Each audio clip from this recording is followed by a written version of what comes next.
I have to give credit where credit's due.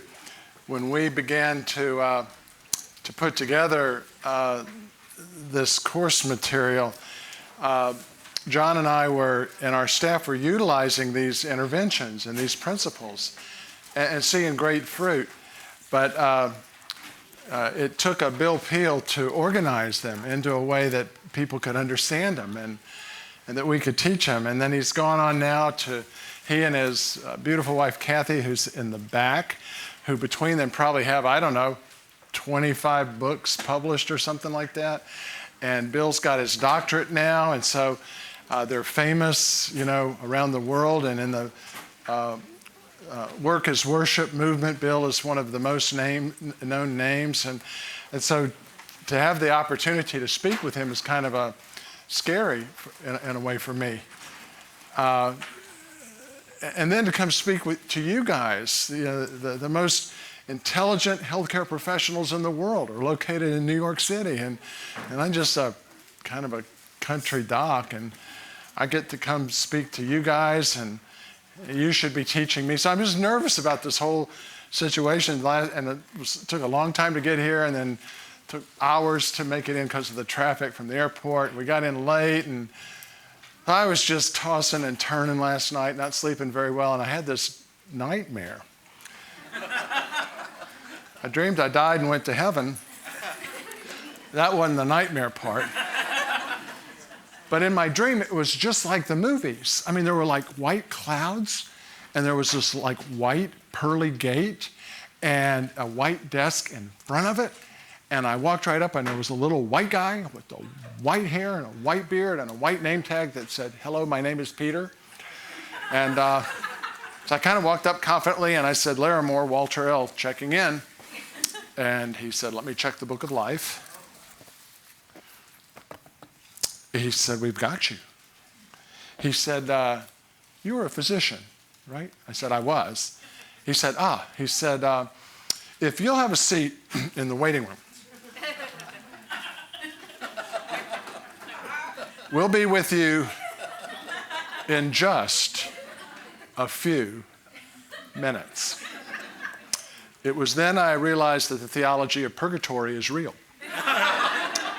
So I went over to the waiting room, and it wasn't quite as big as this room. It was nearly as big.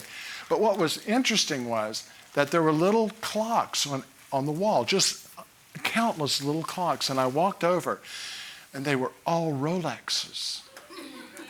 And you could tell they were real because it wasn't a sweep second hand, but it was not like the ones out here that you can buy for $5. This was the real deal. And below each Rolex watch was a name. And they were all alphabetical. And I was in the P section, actually the P-E-E-L section.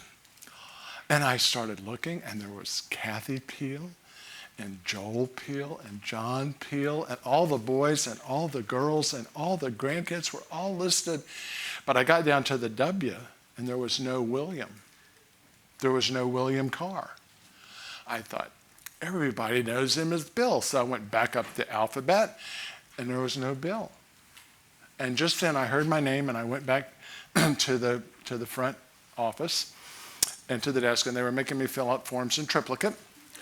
And so I asked St. Peter, I said, "So what are all of the clocks?" And he said, "Well, those are not clocks. Those are sinometers. And we have one for every person on earth. And every time you sin, it clicks. We keep a count. When you come up here, we just check your meter. And if you're below a certain count, you get in." This isn't good theology. It was a nightmare. So I said, "Do you have one for every person on earth?" And he said, "We did." And my first thought was, Bill beat me here. But I hadn't read anything about that, and Kathy hadn't called. And so I said, "You have one for everyone." He said, "We have one for everyone." And I said, "I think you're missing someone." And he said, "Who?" And I said, "Bill Peel, William Carr Peel."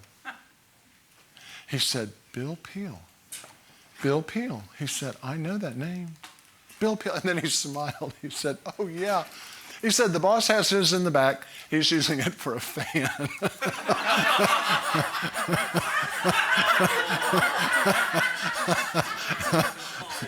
That's not really a true story. But anyway, so now that you're back, Here's your assignment, is to one person read the introductory paragraph, then talk about another read the case study, and then feel free to share any thoughts you have. We're going to give you about 3 minutes, so get her done.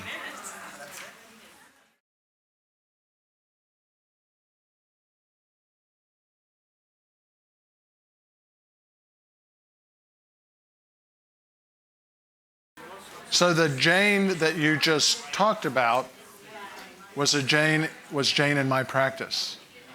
And Jane came from a sister in Christ who's a wonderful physician, marvelous, and yet her approach to Jane caused a toxic reaction.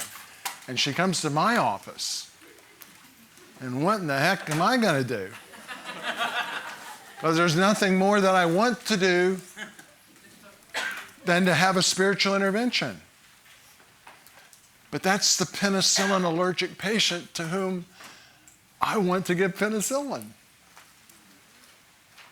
And so the intervention that I used with Jane was to begin to pray for her. And as she came, over time, God began to soften her heart. And I remember the day that she came in and told me that she had trusted Christ as her Lord. And Barb and I were able to attend her baptism service. And God can and does move people. He can and does call people. But he can and does do it in his timing and not ours. But Jane is to illustrate that there is opposition. And you need to be aware that there is significant academic opposition to this idea of spiritual interventions in clinical care. And you need go no further than some of the most significant medical journals in the world: Lancet, New England Journal of Medicine, Archives of Internal Medicine, American Family Physician, Annals of Behavioral Medicine. 4 of these are 4 of the 5 most distributed and respected journals in the world. And all of them have major editorials saying that to bring spiritual interventions into clinical care is immoral, unethical, and borders on illegal. And this represents the data that can and will be used against us. Except there's a couple of problems with this data. Number one is how old it is. Because this data these opinions now cannot be published in peer-reviewed journals because they are no longer defensible based upon the literature, and I'm going to show you that literature. But there's something else about this data set that should concern you. Do you see it? It's the authors. They're all the same. Now, you think they're from Bessemer, Alabama? You think they're from Missouri? No. You think they're from Mississippi? No. Where are they from? No. New York City. These are your people. This is your tribe. They love you. So what do they say? Well, they say that the data upon which you are acting, the data upon which we're teaching, is weak data. But they say, even if it were strong, you need randomized trials before you act. This is beyond the domain of clinical practice. This can be coercive. It can cause harm. You're creating classes of patients, which harms patients. And because of all of these reasons, spiritual interventions are premature. They're inappropriate. And health professionals should not practice spiritual interventions. Well, does the literature agree with them? No, it doesn't. And I want to do a very brief skim across the water of a very deep data set of literature. And all of the citations for everything that I'm going to say are in your workbook and available to you. But let's just do a quick jump through. This is going to be to tell you the Krebs cycle is round. We're not going to talk about cyclic AMP and AMP, okay? We're just going to go quickly across the data. So, is the data weak?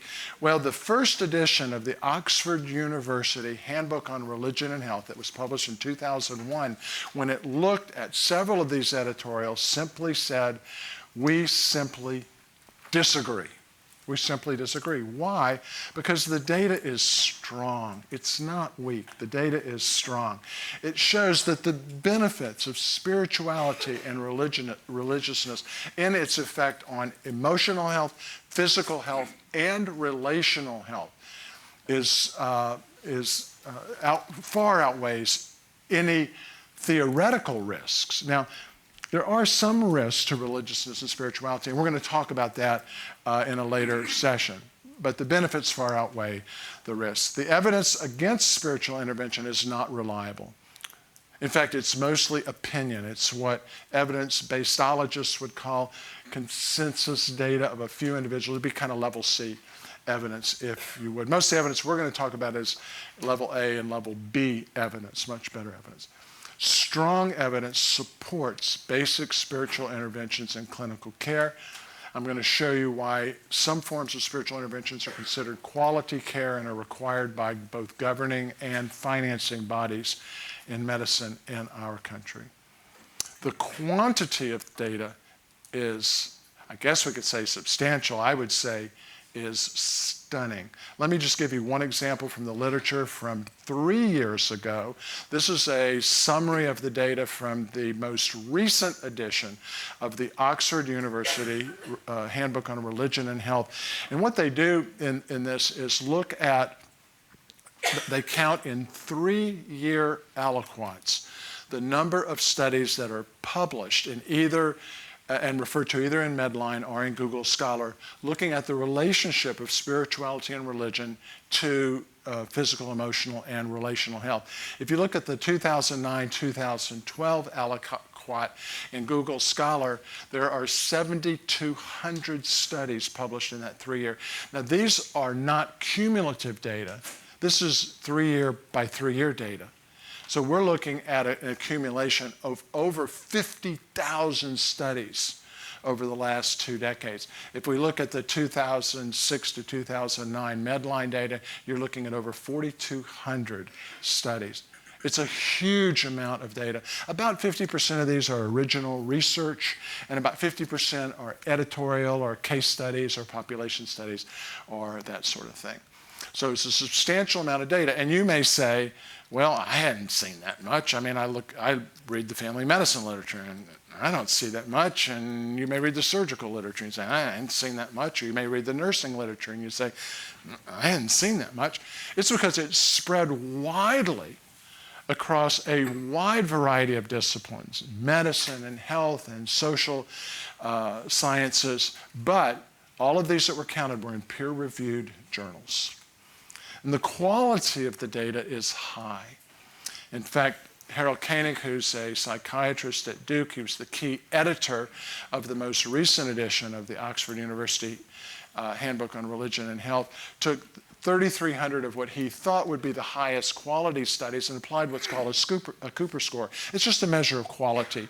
And anything that measures 7 or more is considered a high quality study. And over 65% of the studies reviewed were Cooper rated 7 or 10. This is high quality stuff that we're basing our care upon. Secondly, do we need to wait for randomized trials? Well, we love to have them. I mean, they're great when we can have randomized trials, but we don't wait for randomized trials to practice healthcare. For example, one review of the literature looked at what % of decisions that are made by practicing healthcare professionals in primary care on a day-to-day basis that are based upon randomized controlled data. And it's in the 40% range. Why? Because there's so much that we do day to day, all of us in all of our professions, that hasn't yet been studied in a randomized trial. And so we don't wait for randomized trials. We love it when they come. We look for them because in most areas of medicine and healthcare, randomized trials can discern truth. Although there is one exception, I'm going to show you tomorrow, an exception where a randomized trial cannot measure truth. But other than that, it's good stuff. So basically this argument, if applied to healthcare, we wouldn't be able to practice. And it's interesting that the 2 people who lead this charge are actually, one's a chaplain and the other is a psychologist. And so neither one of them are involved in day-to-day healthcare decisions that all of us are involved in.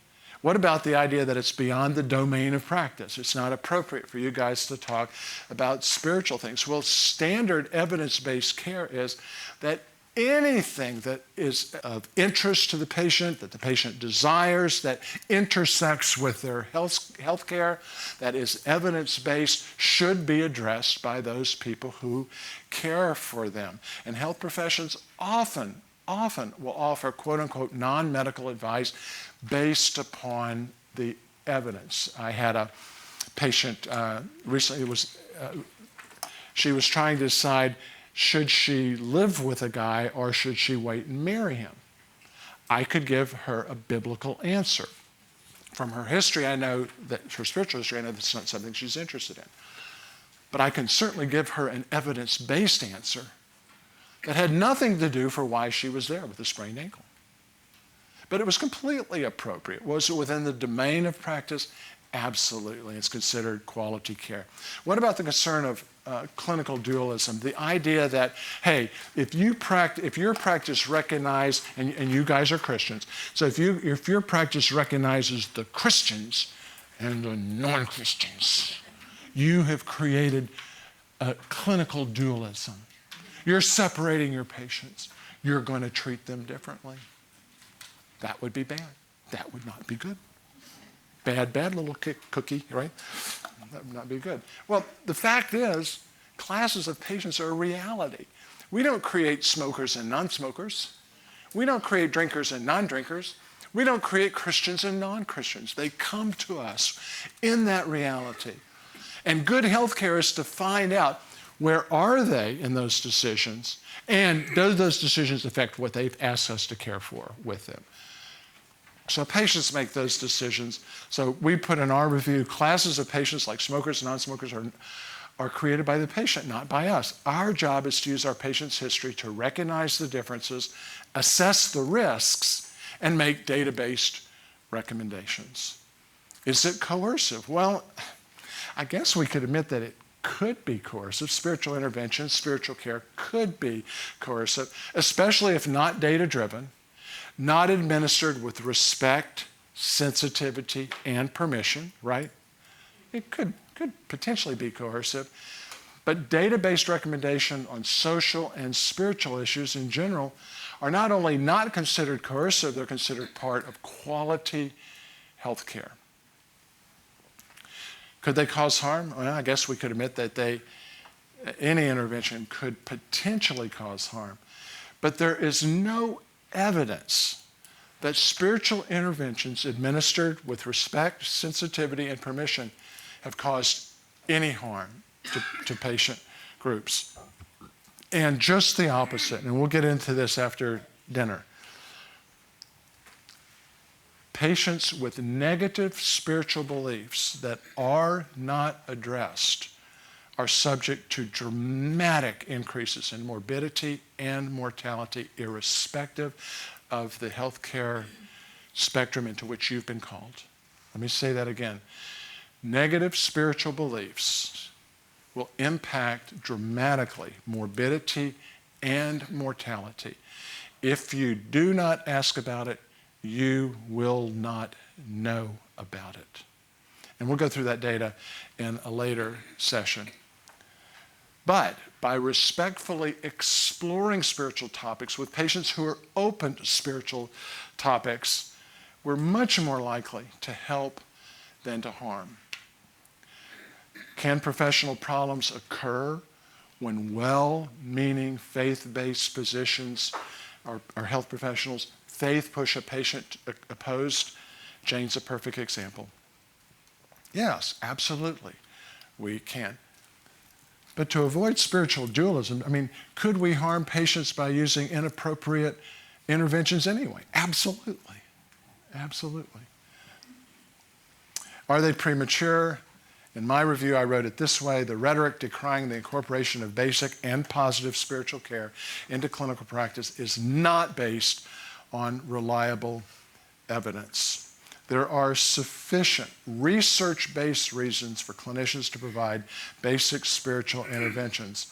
I wrote that in the review that was published in 2002. Harold Koenig from Duke, in a review that was published in 2012, said there are many practical reasons why addressing spiritual issues in clinical practice is important. And let me just quickly hopscotch across 6 evidence-based reasons why spiritual interventions in clinical care are not only not mature, they're now not premature, but they're now considered part of quality care. The first is, as I've mentioned before, that there is a positive association. When you look at population-based studies, there's a positive association between positive spirituality, I'll define that in a later session for you, and mental health, physical health, and well-being. And the positive associations are in the 80 to 95% positive. Now, any associations we look for in populations, we'll see positives and negatives. It just always happens. But these are dramatically positive. Secondly is patient desire. Most patients desire to be offered basic spiritual care by their clinicians. Now, they give some conditions to that, and we'll go through that in later sessions. But this isn't just Alabama, Mississippi, Louisiana patients that desire this. This is everywhere that it's been tested, including the Northeast, including the Northwest, including Southern California. So patients in general desire to be offered basic spiritual care by their clinicians with some conditions we'll go over. And in general, patients censure all of our professions for ignoring their spiritual needs. I've not written as many books as Bill and Kathy, but the first one that I was asked to participate as an author was a book for the Christian Medical and Dental Associations called Alternative Medicine, the Christian Handbook. And I was a co-author in that. And that was a book that looked at the 50 most popular alternative therapies and the 100 most popular herbs, vitamins, and supplements. And it was little meta-analyses for each to ask, what does the data show? What do they work for? What do they not work for? What are the risks? What are the benefits? What are the costs? But the stunning learning for me in doing that book was why people choose alternative medicine. And one of the most common reasons was they were looking for practitioners, they were looking for health professions who would recognize the spiritual needs that they had. And they did not, in general, find that in traditional health care. Patients desire this, and they censor us for not doing it.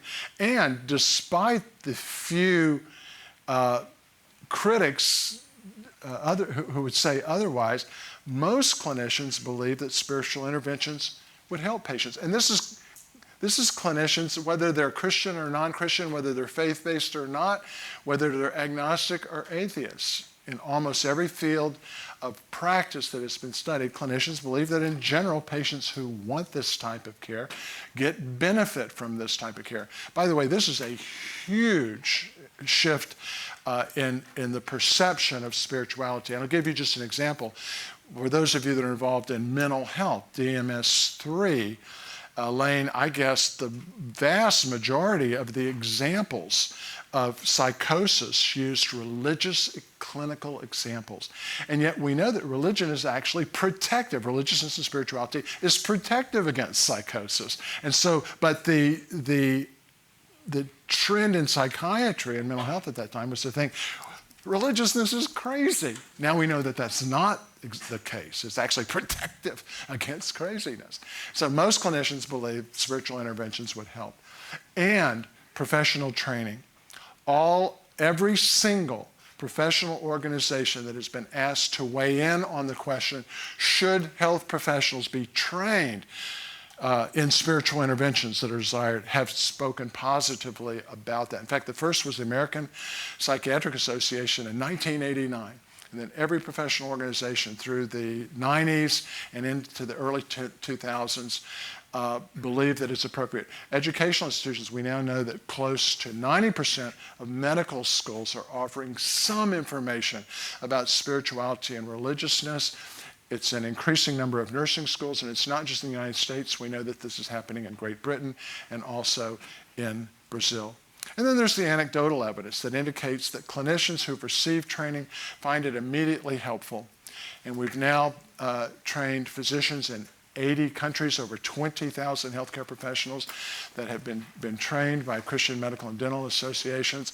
And our survey data shows that after you finish this course, the vast majority, over 95% of attendees say, I'm able to use this information the first day I get back to practice. And data that we have looking at people 1 year later, the vast majority, over 90%, say, I'm still using this information every day of my practice. Now, I told you there were academic opinions in opposition of this, and I told you that they can't get published in the peer-reviewed literature, but it doesn't mean they don't continue to write. And so Dr. Sloan, writing a book that was published just a few years ago called Blind Faith, The Unholy Alliance of Religion and Medicine. Now, he called the book The Unholy Alliance of Religion and Medicine. The Unholy Alliance of Medicine and Religion? Star of David? No. Crescent? No. I wonder what religion he's thinking of. And so he said, religion and medicine should be kept separate. I wonder if what he didn't mean was, you Christians should be kept separate from this. And it's dangerous for doctors to begin addressing the spiritual needs of patients. It's his opinion. But the most recent edition of the Oxford University Handbook for Religion and Health said this: Richard Sloan has become the world's most vocal critic of religion-health relationship, and in Blind Faith, he, what? Cynically and caustically elaborates his one-sided extremist views. Folks, if people are in opposition to you applying spiritual interventions that are desired and needed and administered in respect, sensitivity, and permission, if they are in opposition, their view is the cynic, caustic, non-evidence-based opinion. You've got a strong foundation backing it. So the evidence to date demonstrates trained or experienced clinicians should encourage positive spirituality with their patients, and that there is no evidence that such therapy is in general harmful. The evidence demonstrates trained or experienced clinicians should encourage positive spirituality with their patients, and that there is no evidence that such therapy is in general harmful. So, what is this positive spirituality? And I was so thankful to be asked to publish this article because I was able to introduce this term into the medical literature. And so, what did I mean by that? Here's the definition that we use that's now considered the definition of positive spirituality. So, it involves a growing, internalized, personal relationship with the sacred or transcendent. In other words, positive spirituality isn't just something you wear as a convenience. It's not like the guy I saw recently and I said, is God, faith, spirituality important? He said, oh, it's very important. And I said, are you part of a spiritual group at all? He said, oh, yes. He said, I go to Mass religiously. And I said, how often? He said, every Easter and every Christmas. Probably not an internalized personal relationship, but a religiousness in that case that was worn externally. The positive spirituality, a growing, internalized personal relationship with the sacred or transcendent. And remember, we're not defining this for Bill Peel and theologians. This is a secular article in the secular literature. But this positive spirituality is not bound by race, ethnicity, economics, or class. It promotes wellness and welfare of self and others. It doesn't cut off heads. It doesn't blow up people. It promotes wellness and welfare of self and others. And, oh, by the way, as an aside, it results in the fruit of love, joy, peace, patience, kindness, goodness, faithfulness, gentleness, and self-control. We did cite our source for this. But remember earlier Bill talking to us about what patients are looking for? Wholeness, satisfaction, love, joy, peace, patience, kindness, goodness, faithfulness, gentleness, and self-control. And they will recognize that instantly in you as you begin to bring together your practice and your words into the divine appointments of people that he draws to yourself. So the research findings, a desire to provide high quality care, and simple common sense, Dr. Koenig at Duke writes, all underscore the need to integrate spirituality into patient care. And this is not a new notion. If we look back at the first editorial that Sir William Osler published in the medical literature, it was the British Medical Journal in 1910, an editorial that he wrote called The Faith That Heals. And he said this: "Nothing in life is more wonderful than faith, the one great moving force which we can neither weigh in the balance nor test in the crucible. Mysterious, indefinable, known only by its effects, faith pours out an unfailing stream of energy while abating neither jot nor tittle of its potence." He did not cite where he got jot and tittle from, but I think that we know. So I wrote in my review that until there is evidence of harm from you guys providing either basic spiritual care or having a spiritually sensitive practice.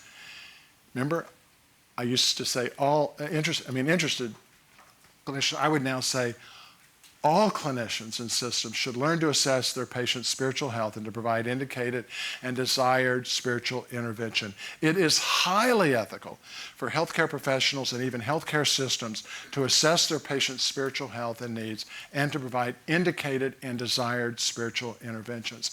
And we should not, without compelling data to the contrary, deprive our patients of the spiritual support, comfort on which their hope, health, and well-being may hinge. Koenig wrote it this way: "At stake is the health and well-being of our patients." This is a big deal. This isn't optional, add-on. At stake is the health and well-being of the patients that you see. And as one of you so wisely pointed out earlier in our Q&A, also at stake is the joy that we can have in practicing whole person medicine. It's why most of us went into healthcare. And bringing spiritual interventions into care allows us to do that. And our prayer is that God will begin to equip and enable you to do just that. So can I get real personal with you now? Because the choice that you have, I think, in healthcare is whether you're going to be a medical mercenary, a medical mechanic, or a medical missionary. These are mutually exclusive categories. Or are you going to be a person who is just a hired gun? You're hired to do healthcare. You're a medical mercenary. You've sold your soul for rock and roll. There are people who've made that decision. They see medicine, healthcare as tent making, and their ministry is elsewhere. And I understand that's because that's where I was. Barb and I had our discipleship groups. We had our small group. We had our Sunday school. We did short-term missions. We loved Jesus more than anything we loved. But medicine and spirituality were different for me at one point. And as I look back on that, I now realize that in some ways I was a medical mercenary. Are you a medical mechanic? Are you in a subspecialty that allows you to practice care in a particular way? You only see patients once or twice, and you come in and you change the tires and you're done. And you do a great job. I mean, you're competent at what you do. But there's nothing spiritual that's happened in that. Or will you be a medical missionary? Will you commit, instead of, for those of you that are physicians, instead of being a physician that happens to be a Christian, will you be a Christian that happens to be a physician? Instead of being a healthcare professional that happens to be a Christian, will you be a Christian who happens to be a healthcare professional? Will you allow God to begin to bear fruit in you and through you in those divine appointments into which he has laid in your path each day? It's a life-changing decision. and it's one that can bring great joy. And let me just, we've throughout this weekend, we'll be showing you examples from previous graduates of the course who have some interesting things to say about this. And we'll start with Dr. Frank Young. He was a former commissioner of the DEA. Let's see what he and some others have to say. I don't think it's possible under any circumstance to separate health and faith. We are, after all, human beings who at times get ill. Our Lord has made our bodies so that as physicians, we tinker on the margins, but it's really the natural processes of healing that really take over. To forget the spiritual dimension leaves each of us as a physician bankrupt. To have a chance to really make an eternal difference along with the physical stuff, you know, that's important. I was just so pleased that after I knew who I was and where I'd been and where I was going, that I was in a profession where I could use not only my medical skills in the healing of people, but that I had the opportunity to be a Christian witness. There's no better place to do it than medicine. You know, they say that doctors and bartenders are the people you tell your troubles to, but I was always glad I wasn't a bartender. We can treat their pneumonias, we can treat any of their symptoms a lot of times, but to offer them true eternal life is the only thing that really matters. And so if you're a Christian, you take your ministry seriously in medicine, offering them some piece of your faith and just seeing where they're at and showing them what they really need is the only answer that really matters. Well, this is really why I went into medicine, was not only to help people physically, but really ultimately to help them spiritually, which is the only thing that really matters, the only thing that's going to last. So really for me it's been fulfilling the dream that I had when I started medical school. As a practicing physician, it took me from being a doctor who happens to be a Christian to being a Christian who happens to be a doctor. And it completely changed the way I approach my practice of medicine. And it's interesting that our own experience in this field is now being confirmed by research, because research shows that when you deal with patients on a spiritual realm, they indeed do heal better and they feel better, and indeed you are finally treating the whole person, the whole patient. And doctors who do this, I think, are just satisfying an obligation, not only an obligation to medicine, but also an obligation to God.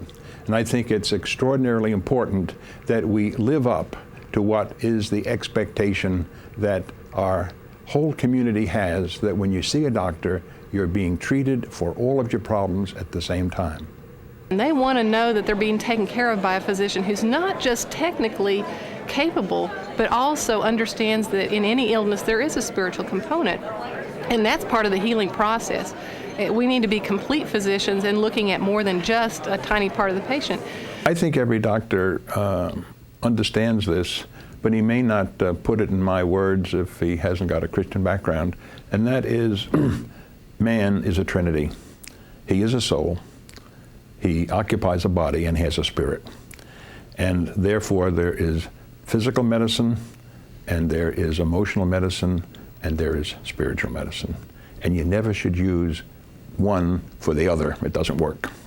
And so when you need psychiatry, you need psychiatry. When you need spiritual counseling, you need spiritual counseling. But if you want to treat the whole patient, you use all three, and you use them all at the same time. There's two things that I would say. The first is to be competent in your medical practice. Being a spirit-filled Christian is no excuse for sloppy medicine. But second, since most of us only have a limited armamentarium, at least I knew about 40 medicines really well, and I had to go in the back room to look up some of the others, but those I knew. I've advocated that we really have about a spiritual armamentarium of about 40 verses. It's critical that both the spiritual and the medical needs be met. Nobody can do that more than a physician. Now, for many docs, this is awful hard. We feel that maybe we're invading in the privacy of a person's relationship. Maybe this is something we shouldn't say. But if we're convinced that there is eternity, and if we're convinced that knowing Jesus Christ as Lord and Savior is the most important decision to make. It would be malpractice, in my opinion, not to bring forward the spiritual dimension of health.